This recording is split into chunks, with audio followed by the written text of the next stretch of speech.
নগরায়নের নামে কাটা হচ্ছে গাছ, ভরাট হচ্ছে জলাধার। 7 বছরে ঢাকার তাপমাত্রা বেড়েছে 3.5 ডিগ্রি।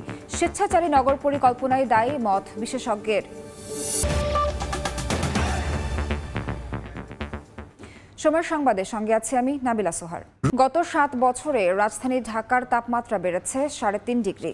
গবেষণা সংস্থা ক্যাপসের জরিপে দেখা যায় 2017 সালে রাজধানী ঢাকায় গড় তাপমাত্রা ছিল 33.4 ডিগ্রি সেলসিয়াস। চলতি বছর তা 36.96।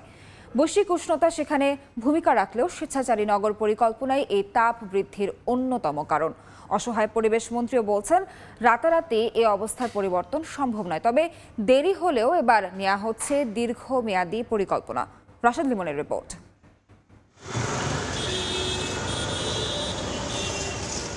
এই দাবদাহের মধ্যেই কথিত তিলোত্তমা ঢাকায় কাটা হয়েছে আরও একটি গাছ, যেন নগরের শীতলতার কফিনে পড়ল আরও একটি পেরেক।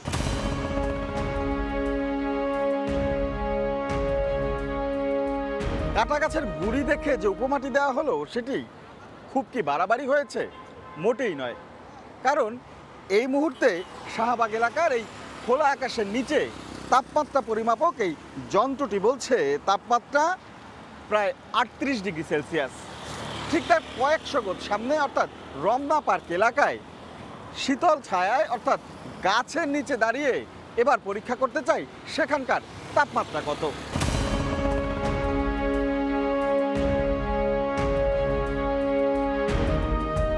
এখানে এসে তাপমাত্রা দেখাচ্ছে 35 থেকে 36-এর মাঝামাঝি, অর্থাৎ সবুজায়নের সমীকরণটা মিলে যাচ্ছে খাপে খাপ। সেক্ষেত্রে বৈশ্বিক উষ্ণতা সহ নানা অজুহাতে তাপমাত্রা বৃদ্ধির কারণ দেখানো হলেও একটু সবুজায়ন যে অনেক বেশি স্বস্তি এনে দিতে পারে তা কিন্তু প্রমাণিত। তবু হুঁশ ফেরে কই? নগরায়নের নামে একদিকে কমছে গাছের সংখ্যা, অন্যদিকে ভরাট হচ্ছে জলাধার, আর তারই খেসারত দিতে হচ্ছে প্রতিনিয়ত।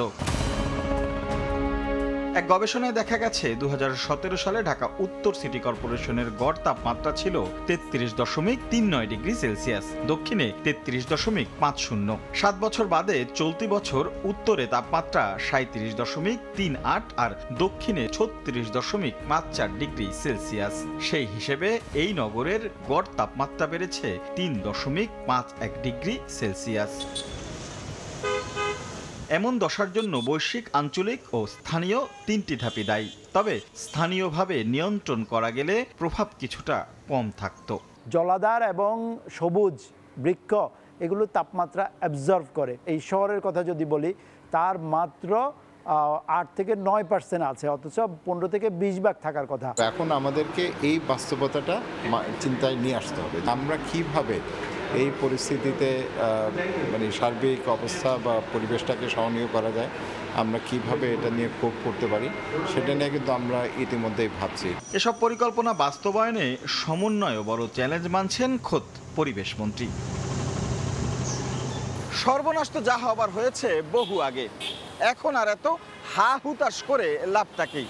দেয়ালে যখন পিঠ ঠেকেছে তখন এগুতে হবে সামনের দিকেই। তাই তো পরিবেশবিদরা বলছেন কর্তৃপক্ষ শক্ত হাতে এখনই পদক্ষেপ না নিলে হয়তো আরও চড়া মূল্য দিতে হবে এই নগরবাসীকে।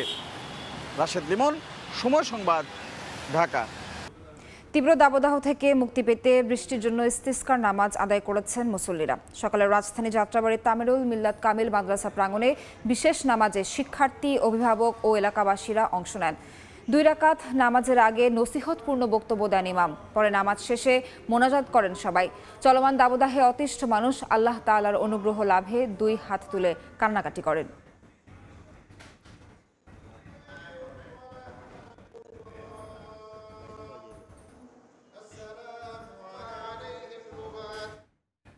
রাজধানী ধানমন্ডিতে আওয়ামী লীগ সভাপতির রাজনৈতিক কার্যালয়ে সংবাদ সম্মেলনে বক্তব্য রাখছেন দলের সাধারণ সম্পাদক ওবায়দুল কাদের।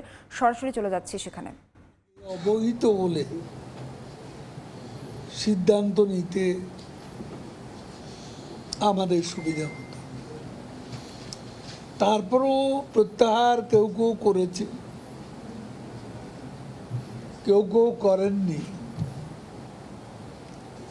প্রত্যাহার আনুষ্ঠানিকভাবে নির্বাচন কমিশনে যে সময়সীমা তারপরও কেউ ইচ্ছে করলে প্রত্যাহার করতে পারে। কাজে এই বিষয়টি চূড়ান্ত বলে মনে করতে ইলেকশন পর্যন্ত আমাদের অপেক্ষা করতে হবে। আর এ ব্যাপারে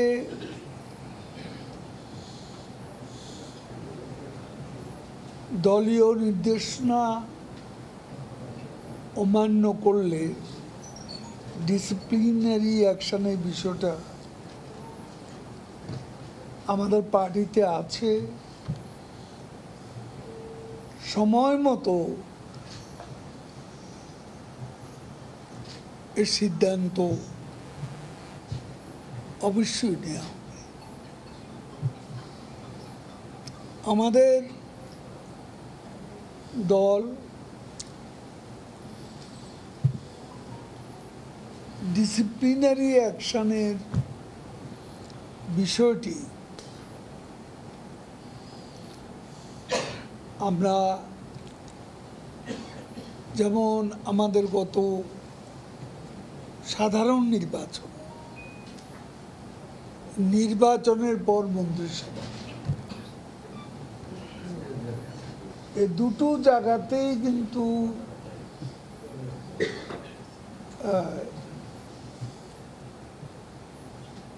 অনেকেই এমপি হন নাই, অনেকেই মন্ত্রী। থাইল্যান্ডের প্রধানমন্ত্রী শ্রেথা থাবিসিনের আমন্ত্রণে 6 দিনের রাষ্ট্রীয় সফরে ব্যাংককের উদ্দেশ্যে ঢাকা ছাড়লেন প্রধানমন্ত্রী শেখ হাসিনা। সকাল 10টার পর হজরত শাহজালাল আন্তর্জাতিক বিমানবন্দর ছাড়েন প্রধানমন্ত্রী ও তার সফর সঙ্গীদের বহনকারী বিমান বাংলাদেশ এয়ারলাইন্সের ফ্লাইট। স্থানীয় সময় দুপুর 1:30টায় ব্যাংককের ডন মুয়াং আন্তর্জাতিক বিমানবন্দরে বিমানটির অবতরণ করার কথা রয়েছে। 6 দিনের এ সফরে থাইল্যান্ডের প্রধানমন্ত্রীর সঙ্গে দ্বিপাক্ষিক বৈঠক করবেন প্রধানমন্ত্রী শেখ হাসিনা। এছাড়া বৃহস্পতিবার জাতিসংঘের এশিয়া ও প্রশান্ত মহাসাগরীয় অঞ্চলের অর্থনৈতিক ও সামাজিক কমিশন UNESCAP-এর 80তম অধিবেশনে বক্তব্য দেওয়ার কথা রয়েছে প্রধানমন্ত্রীর।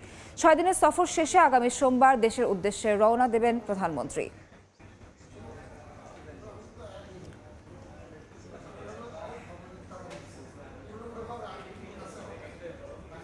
পাবনায় ঘুষের টাকা সহ হাতে নাতে আটক করা হয়েছে পানি উন্নয়ন বোর্ডের 2 প্রকৌশলীকে। এ সময় সাংবাদিক দেখেই পালিয়ে যান 2 ঠিকাদার সহ আরও কয়েকজন।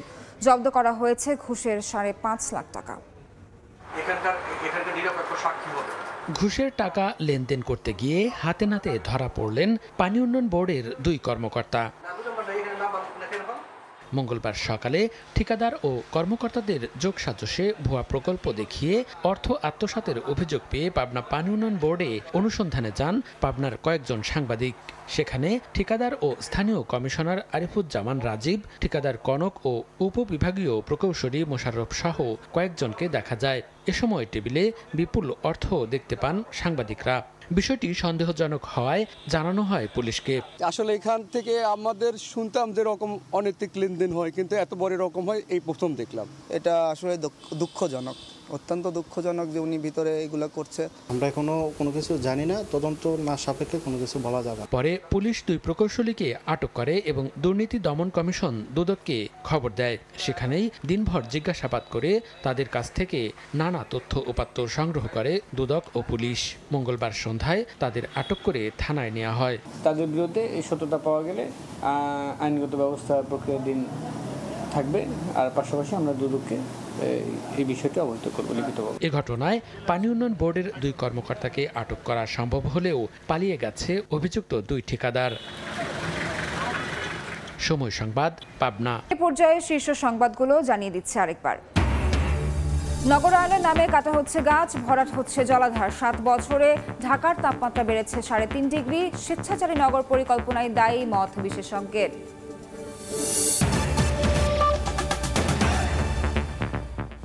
এ ছিল সময় সংবাদে। খেলার সময়ের সঙ্গে থাকবেন নাজিম খন্দকার। সোহর, আপনাকে ধন্যবাদ। খেলার সময় নিয়ে ফিরছি কিছুক্ষণ পর, সঙ্গে থাকুন সময়।